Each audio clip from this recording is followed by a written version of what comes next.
Welcome to another episode of Channel Talks, and today we're going to dive deep into the fascinating world of how children grow, learn, and evolve. I'm your host, Chandel Rose D. Palma, and today we're going to explore some of the most influential theories of child development and break down how they relate to the milestones children reach at different stages. Whether you're a parent, educator, or just interested in child psychology, this episode is for you. Let's get started.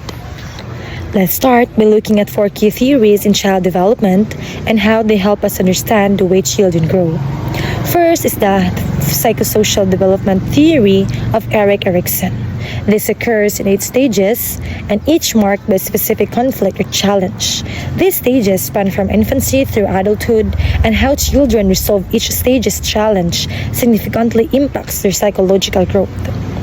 Erik Erikson's theory outlines 8 stages of psychosocial development, each with a central conflict. These stages span from infancy to late adulthood. First is a trust versus mistrust. Trust develops with dependable care. Next is autonomy versus shame. Children gain independence. Next, initiative versus guilt. The next theory is the cognitive development theory of Jean Piaget. This focuses on how children's thinking evolves in 4 stages, which are the sensory motor, pre-operational, concrete operational, and formal operational. He believed that children actively construct their understanding of the world through experiences and interactions. Piaget theory focuses on how children think at different ages. So, his 4 stages of cognitive development are sensorimotor for 0 to 2 years. This learns through senses and actions. The pre-operational 2 to 7 years, developing language but thinking egocentrically.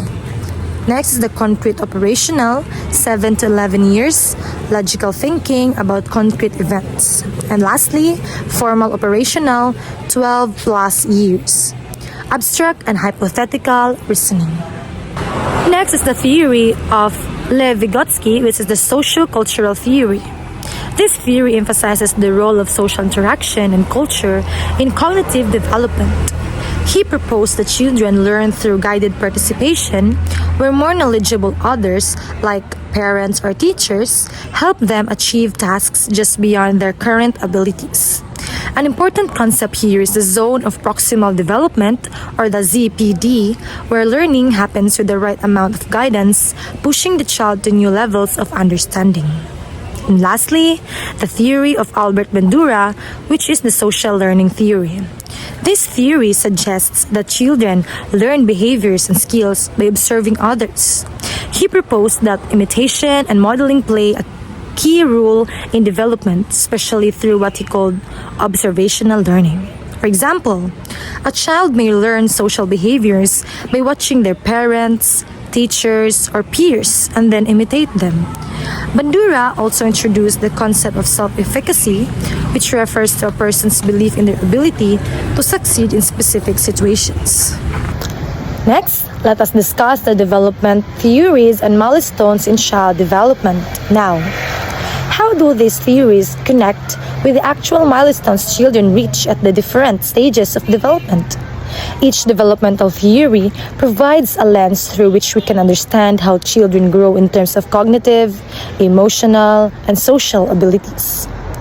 For instance, Erikson's stages are linked with emotional milestones. In early childhood, children develop autonomy from the stage of autonomy versus shame and doubt, as they begin to assert control over their bodies and environments. By adolescence, they move toward developing their identity, which is the identity versus role confusion. Next is Piaget's stages are tied to cognitive milestones, such as when children begin to use symbolic thinking in the pre-operational stage around ages 2 to 7 years old. And later, in the concrete operational stage, they develop logical thinking abilities like understanding conservation of mass or volume. Next is Vygotsky theory.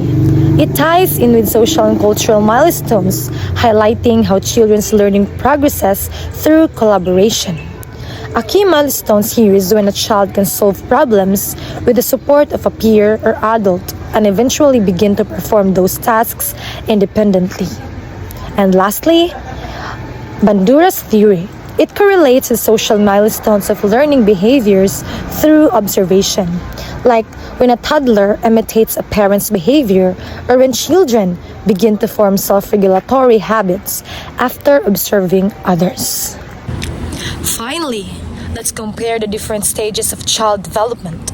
If you look at Erikson's stages alongside Piaget's cognitive stages, you'll notice that each theory touches on different aspects of growth but often overlaps in some areas. For example, during Piaget's concrete operational stage, which is 7 to 11 years, children start to think logically, which aligns with Erikson's industry versus inferiority stage, where children begin to develop a sense of competence through achievements and homework.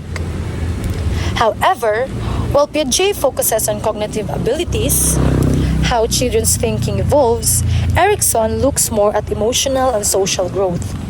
Vygotsky adds another layer, emphasizing the role of culture and social interaction in shaping a child's cognitive development. Bandura, on the other hand, takes a more behavioral approach, focusing on how children learn by observing others and how this influences their social behavior and emotional regulation. And that's a quick overview of child development theories, milestones, domains, and stages. Each stage builds on the last. Understanding these stages helps us support children as they grow. Thanks for listening to Chandel Talks. Don't forget to subscribe and join me next time for more insights into child development. Bye!